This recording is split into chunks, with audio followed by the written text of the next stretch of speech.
যখন জুমার দিন আসে, এই জুমার দিনে যদি কোনো ব্যক্তি সকাল সকাল গোসল করে, আর্লি মর্নিং গোসল করে, গোসল করার পরে তার উত্তম পোশাকটা পরিধান করে, আর গোসলটা করে ফরজ গোসলের মতো, আতর সুগন্ধি খুশবু তার সামর্থ্য অনুযায়ী ব্যবহার করে, এরপরে পায়ে হেঁটে হেঁটে মসজিদে আসে, বাহনে চড়ে নয়, পায়ে হেঁটে হেঁটে। যদি আপনি অনেক দূরে থাকেন সেটা আলাদা কথা।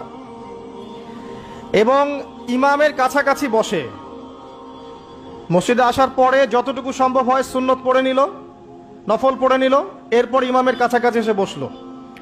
ইমামের খুতবা শ্রবণ করে মনোযোগের সাথে। খুতবা শ্রবণ করার সময় কাউকে কষ্ট দেয় না। কাউকে কষ্ট দেয় না মানে হচ্ছে যে কেউ কথা বললে তাকে এতটুকু বলে না যে তুমি চুপ করো, কোনো কষ্ট দেয় না। ইমামের খুতবা শ্রবণ করে, নামাজ পড়ে ইমামের সাথে।